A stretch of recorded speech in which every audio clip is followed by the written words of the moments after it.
dhawaan ayay ahayd markii uu madaxweynaha jamhuuriyadda Soomaaliland mudane Muuse Biixi Cabdi uu martiqaad u fidiyay salaadiinta beelaha dega bariga Burco kaasoo ay ku kala aragti duwanaadeen la kulanka madaxweynaha isla markaana ay qaar kamid ah salaadiinta beelaha bariga Burco ay ka soo horjeesteen kulanka madaxweynaha Soomaaliland. haddaba Cabdi Fataax Naasir Cali Duraan oo kamid ah dhalinyarada aqoon-yahanka ah ee gobolka Togdheer oo warbaahinta kula hadlay magaalada Burco ayaa arintaasi si adag uga hadlay waxaanu carabka ku dhuftay halka ay ka taagan yihiin xisbiga kulmiye beelaha degmada Warcibraan iyo gobolka Togdheer isagoo eeda ka difaacay Suldaan Maxamuud Xaaji Xuseen kaasoo sheegay in uu ku hadli karo afka beesha isla markaana uu ku metelo dhaqanka beelaha degmooyinka Warcibraan iyo gobolka Togdheer waxaana kamid ah hadaladiisii inaan ka dareen bixiyo amba bulsho ahaan ka dareen bixino shir maan dhaweyto madaxweynuhu ugu baaqay beelaha bariga Burco oo beel kamid ah aan ka soo jeedo beesha Maxamed Sheekh Isxaaq aniga oo si gaar ah u bogaadinaya una hambalyeynaya suldaanka guud ee beesha dareenkii uu ka qaatay iyo falcelintii uu ka sameeyay shirkaas walow ay jirto isaga iyo salaadiin kale bayna sameeyeen Suldaan Maxamuud Xaaji Xuseen Nuur Cali waxaan leeyahay waad asiibtay waanad ku mahadsan tahay go'aanka adag iyo hal adeegnimadaas waana mid aan ka filinay in badan oo aan ka rajaynay in badan asahaatee waxaan filayaa iminku baa xilligeedii la gaadhay oo la helay in badan baa suldaanku kulmiye reerka waxa weeyaan uu ku hayay amba ay ku jireen marka intaaba waxa weeyaan isaga ayaan karaameynay oo ixtiraameynay oo aan tixgelinay cimaamadiisa waana ahayd runtii saas asahaatee imika haduu nala arkay wixii aan aragnay iyo wixii aan tabanaynay oo dareenka imika nala qaatay aad buu ugu mahadsan yahay bogaadinaya mar labaad iyo mar saddexaad suldaanka waan hambalyeynaya waxaan leeyahay hadii la ka dhigo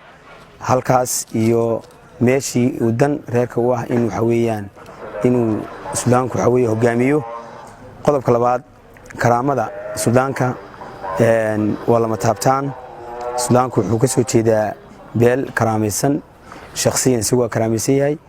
family-giisu waa karaamaysan yahay marka saldanadiisu waa mid weyn bay ahayd fac weyn marka in suldaanka aan karaamadiisa la ilaaliyo waan bogaadinaya waxaan kala sheegayaa in suldaanku leeyahay mandate isaguna uu xaq u leeyahay reerka amba uu waxa weeyaan soo jeedinayo amba uu ku hogaaminayo halkii uu dan u arko insha Allah waana muuqatay faalaheedii in waxa weeyaan aan imka ay muuqanayso qodobka saddexaad waxaan leeyahay kulmiye iyo halkay maanta xaaladdu marayso kulmiye nin kale maanta waxa weeyaan kulmiyaan nahay amba kulmiyaan ku jirnaa isaga wuxuu arkay iyo wuxuu waxa weeyaan ku hayo ka beelahan kulmiye waxaan ku leenay laba shakhsiyo kaliya barasaabka gobolka Togdheer iyo wasiir ku-xigeenka arrimaha dibadda manihin ummad ama qaran ama bulsho ku qanacsan laba xubnood inaan ku yeelano oo waliba barasaabkuna ku-xigeenaha markii hore dhawaan laga dhigay barasaab buuxa manihin qaar ku qanacsan wasiiraan lahayn agaasimayaal baan lahayn barasaab baan lahayn taliyaal baan lahayn waxaan lahayn isduwayaal